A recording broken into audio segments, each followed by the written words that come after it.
मैं काशिफ पहल करता हूं पहल भारत पर। आज मैं आपके सामने जो बात करने अभी आया हूं वो है जम्मू कश्मीर में जो इलेक्शन खत्म हुआ है उसकी। भाई ऐसी क्या बात हुई कि जम्मू कश्मीर में इलेक्शन खत्म हुआ? इंपॉर्टेंट बात तो है, डेमोक्रेसी में इलेक्शन बहुत जरूरी है और भारत में तो बहुत जरूरी है। लेकिन सवाल ये उठता है कि ये इतनी जरूरी क्यों है? ये इतना जरूरी इसलिए है दोस्तों, चूंकि अगर आप देखें कि जब 370 के रिवोकेशन के बाद, जबरदस्त हिंसा के बाद, कई बड़े बड़े लीडर्स के अरेस्ट और हाउस अरेस्ट होने के बाद ये पहला इलेक्शन था जो वहां हुआ है। और अच्छी बात यह है कि बहुत ही कामयाबी और सक्सेसफुली हुआ है। छिटपुट घटनाएं हुई हैं ऐसी जिनको आप कह सकते हैं, लेकिन जो ओवरऑल रिजल्ट है वो आ गया है। ओवरऑल रिजल्ट में ही मामला ऐसा है जिसकी वजह से हमें एक वीडियो लेकर आना पड़ा। और वो वीडियो इसलिए लेकर हमें आना पड़ा है दोस्तों, क्योंकि अब हम आपको बताने वाले हैं कि किस तरह से पार्टीज ने वहां अलायंस बनाए थे और किस तरह से कौन पार्टी किसके खिलाफ लड़ी। सबसे पहले तो मैं आपको बताऊं, PAGD जो वहां की मेन अलायंस थी, जो वहां की मेन गठबंधन थी, उसमें people's alliance for Gupkar declaration, ये उसका मोटिव है, ये उसका एजेंडा है। यानी गुपकर डिक्लेरेशन जिसका मकसद है रिवोकेशन ऑफ 370 को खत्म करना, खारिज करवाना कोर्ट से, सुप्रीम कोर्ट ऑफ इंडिया से। ये एक पूरा गुपकर, जिसको अमित शाह ने भी कहा है गुपकर, है ना। तो ये बहुत अपने टाइम में वो बहुत फेमस हो गया था ये वर्ड। तो मैं आपको बताऊं दोस्तों, एक तरफ तो वो जिसमें है PAGD जिसका नाम है, उसका नाम है J&K national conference, J&K people's, J&K PC and CPIM। इन सब ने मिलकर 280 सीट, जो टोटल जम्मू कश्मीर के GDC की 280 सीटें होती हैं, उसमें 109 जीता है। लेकिन जो सिंगल लार्जेस्ट पार्टी है, याद रखिए सिंगल लार्जेस्ट पार्टी में बात कर रहा हूं, वो भारतीय जनता पार्टी है, जिसको 74 सीट्स आए। बस अपने दिमाग को घुमाइए और आ जाइए बिहार पर। आपको बिहार याद आएगा। बिहार में आपको याद है इलेक्शन जीतकर चीफ मिनिस्टर वो बने हैं जो बड़ी पार्टियों में लोएस्ट लार्जेस्ट पार्टी है, यानी नीतीश जी।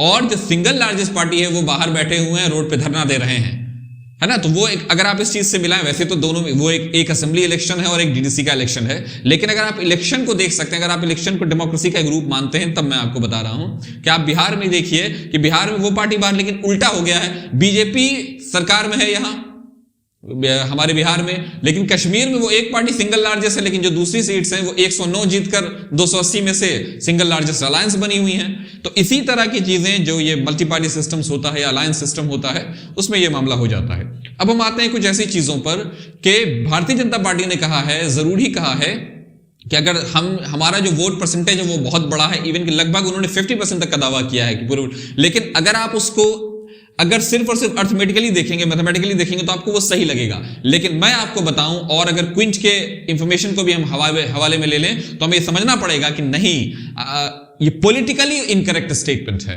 क्योंकि उस तरह कई ऐसी सीट्स अगर आप देखेंगे कि खुद जो नेशनल कॉन्फ्रेंस है वो सिर्फ 168 सीटों पर लड़ रही थी और 67 सीट जीत गई है, और भारतीय जनता पार्टी पूरी 280 सीट पर लड़ रही थी अकेले। भारतीय जनता पार्टी वही भारतीय जनता पार्टी जिसमें नरेंद्र मोदी, अमित शाह, योगी आदित्यनाथ, JP नड्डा और बड़े बड़े इलेक्शन जिताऊ लोग हैं। अब मैं आपको बताता हूं, उस दूसरी तरफ आइए, कम्युनिस्ट पार्टी ऑफ मार्क्सिस्ट भी है जो उस तरफ है, गुपकर वाले ग्रुप में, मतलब गुपकर से मतलब है मेरा PAGD वाले में। तो मेरे दोस्तों, आपसे यहां पर मैं कहना चाहूंगा कि इस इलेक्शन की बारीकी यह है कि 370 के रिवोकेशन के बाद BJP एक सिंगल लार्जेस्ट पार्टी है। अगर आप ये चीज देखेंगे तो इस लिहाज से आपको लगेगा कि भारतीय जनता पार्टी का जो बेस है वो बढ़ा हुआ है। लेकिन दोस्तों, अगर आप इस बेस से देखेंगे कि उसको मेजॉरिटी नहीं मिली है, वो जो दलील BJP भारतीय जनता पार्टी यहां दे रही है बिहार में, वही दलील अगर वो कश्मीर में देती है तो फिर बात समझ में आएगी। उनका कहना है कि ठीक है, आप सिंगल लार्जेस्ट पार्टी हैं RJD को, लेकिन जनता ने चुना है इस गठबंधन को। तो ठीक वही बात वहां हो गई DDC में, डिस्ट्रिक्ट डेवलपमेंट काउंसिल के इलेक्शन में। तो क्लियर है कि बहुत ज्यादा वोट्स के, उसका कहना है कि जितने भी वोट्स पड़े उसमें सबसे ज्यादा वोट्स हमें पड़े हैं। तो अगर ये सब हम आंकड़े देखने लग गए तो हमें तो फिर बिहार में भी देखना पड़ेगा। लेकिन बहरहाल अभी मामला यह है कि अभी किसी को कुछ वहां मेजॉरिटी का वो सब कुछ फैसला हुआ नहीं है, अभी हो सकता है। और हम जानते हैं कि रिवोकेशन जब 370 हट चुका है वहां से फिलहाल, और अभी उसमें उसके बाद का ये पहला मेजर इलेक्शन है जिसमें हम चीजें देख रहे हैं किस तरह से चल रही हैं। हमारी नजर उस पर बनी रहेगी, हम आपको उसके लिए अपडेट करते रहेंगे। दोस्तों, आप हमारे साथ बने रहिए, पहल भारत के साथ बने रहिए।